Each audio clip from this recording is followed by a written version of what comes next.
Hello, everybody. Germany will have a general election on the 26th of September. That is only in a few weeks ahead for the lower house of the parliament, the Bundestag. This is the more important chamber in a bicameral system, and it is it is based basically on the image of the House of Representatives in the United States, and also the House of Commons in Great Britain.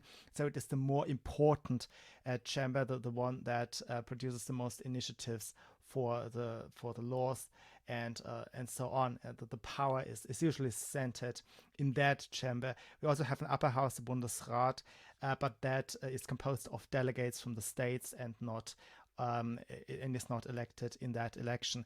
The lower house, that is this Bundestag, they are going to vote also for the chancellor.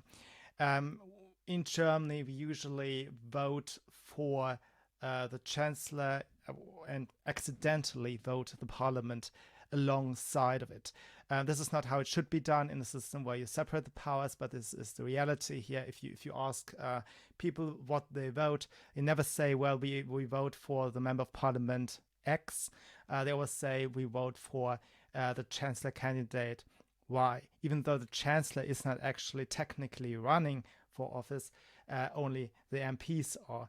But this is a flaw in the system, and this is a bit difficult in this year because none of the candidates right now are charismatic at all. Angela Merkel's party, CDU, is running Armin Laschet. He is more likely or most likely to actually fill the office of the chancellor, but that really does not mean much right now. Whoever will take the seat is going to be a puppet like Joe Biden is in America. You can have a total vegetable in the office as long as he comes across as a statesman. And I'm not quite sure if Armin Laschet, of all people, is that kind of statesman person. So I can imagine, and this is why I'm not saying this is the guy that you can expect to take the seat. I can imagine that after the election, they will just pull out some totally unknown candidate, or maybe some of the other candidates in a compromise thereafter. That is not Mr. Laschet, because I think the candidates themselves, they don't stand for policies right now. They have all very sameish policies, with the exception of the AfD, of course, but in general, they are in shades a version of the one and only Green Party. And so what this election is about is not exactly about filling the candidates into the seats that you think are going to pass any laws. This is very unlikely to happen in the first place. In the past 4 years, the AfD had been totally boycotted. They have not been participating in any initiatives or anything that were eventually passed into law. And it is likely that also this time, no matter what you vote, conservatives are not going to have the total majority in any event. So it is extremely likely that the Green Party agenda will just be run through, and we will have a great reset, either slower or faster.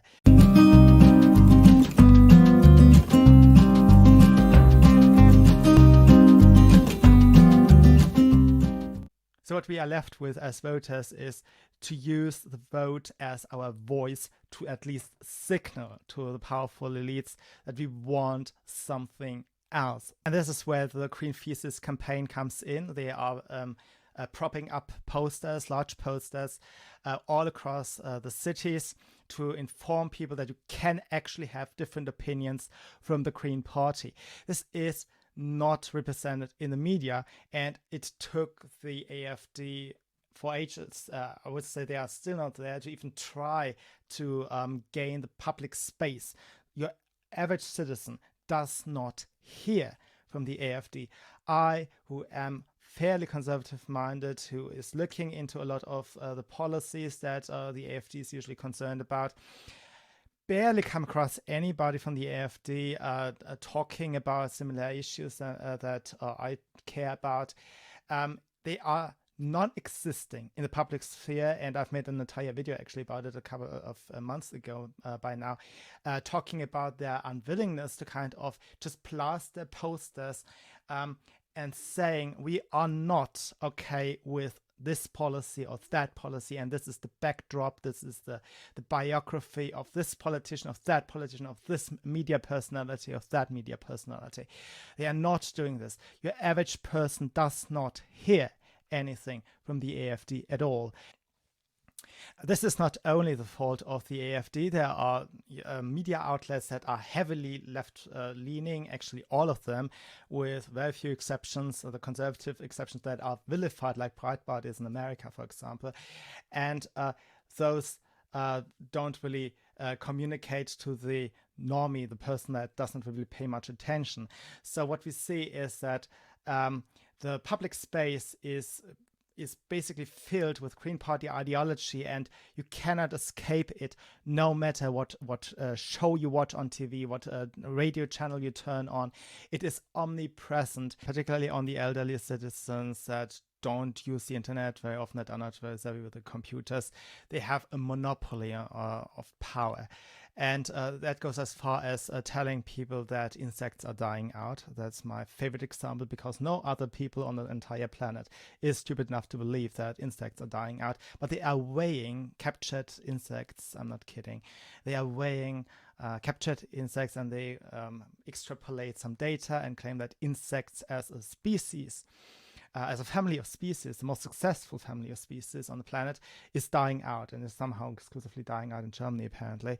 And we have to take care and, not touch the wilderness and so on, for the preservation of insects as such. And the only species, specific species that they single out as being in danger is the honeybee. The European honeybee that had been brought by colonialist beekeepers to all continents. That was one of the most successful species on the planet. That is also supposed to be dying out. That's the one they single out to say, the bees are dying out. Don't you like honey? Don't you like bees? And so on. That's how dumb it is. And you cannot escape the thick propaganda, no matter what channel you turn on, no matter what newspaper you open, and so on. And the way this power monopoly in the media pans out, the reason why they can hammer down the most absurd rubbish into our citizens' heads successfully, is because they silence others. They don't even let people talk. And those who oppose the Green Party agenda, who want less immigration, let's say, and who want more freedom and less red tape and lower taxes, those people are usually vilified. That is, once you have risen above the level of notoriety that they bother to care about you, then you are shot down with personal attacks. They will always find some dirt. Every adult has usually something that he is not terribly proud of. Nobody is perfect. And they always find something to totally destroy a person. And the other side, putting things into context again and weighing it against what other people do and kind of normalize the attacks again, that is not heard. So they use their club against others very successfully, and that gives them this enormous power. And the whole point of the election, because we cannot achieve more, is really just to signal to our elites that we actually want something else. We don't dare to talk about a lot of things in public anymore, but still we think it is actually legitimate to address a number of issues that the left likes to silence. And the public space, as I said, is totally devoid of conservative libertarian voices right now. And the only party that kind of comes close to that mindset, the AfD, does not do enough. As I said, it is risky to talk. It is they are silencing you if you have nothing to lose anymore, or if you are already in the public eye. They will still not invite you into their shows. They will not allow any confrontation of ideas so that the bad ideas get sorted out. They will smother you and they will make you invisible. That's their strategy. And yet you cannot help but blame the AfD for not doing enough to take the public space, because billboards can still be hired. Not all of them, but you can. And bumper stickers are not difficult to produce. You can put stickers on all of your property, mobile property or immobile, and you can make yourself heard in a variety of ways. And they are not doing this. You could have like MAGA caps, baseball caps, to present a message, and they should not say, fatherland is nice, or patriotism should be allowed. It should have been something more like, that media person, that really sucks, and that's why, and that is the policy, and that sucks, and this is why. You can get a lot in short memes, as you can see on the internet right now, and there's absolutely no reason why you can't fit some of that on bumper stickers or any stickers and any platforms that you make crap. There are a lot of ways, and the AfD had been very remiss of a lot of potential strategies in the past, and this is where this new movement comes in. They have a website where they inform people about some major scandals. They've also put on those posters are the long-term ramifications of green policies, the totalitarianism, the never-ending prohibitions, the streams of do's and don'ts coming from the Green Party, the joblessness, the impoverishment.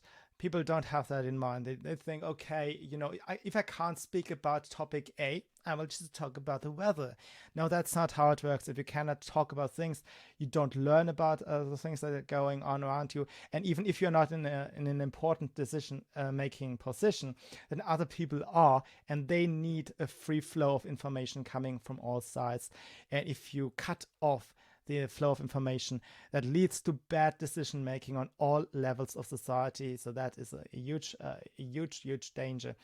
They also address that ZDF and ARD, two of our major broadcasters, are indeed in the bed with the Green Party. And it is important here still to point out that places that claim to be neutral are anything but neutral. It is like the first time somebody pointed at CNN and saying, no, that's actually not a neutral station. And there is no such thing as perfect neutrality, of course, but people here, they still believe that somehow the best, the most important information for the community will be gathered by these TV studios and will be broadcast just to benefit you as a viewer. When in reality, of course, there are all these interests. They are not skimming all the available information and then they decide this is the most relevant for your average viewer today. They would rather talk about a flood or wildfire on a different continent than to talk about a scandal that involves a politician that they like. This has always been the case, and I think it has accelerated over the past years. So it's time that the stranglehold on our thoughts, the information monopoly gets crashed, and the AfD, I'm afraid, won't do it. So every initiative helps. I'm very grateful for a green feces or grüner Mist. Thank you for listening, and I'll see you soon. Bye.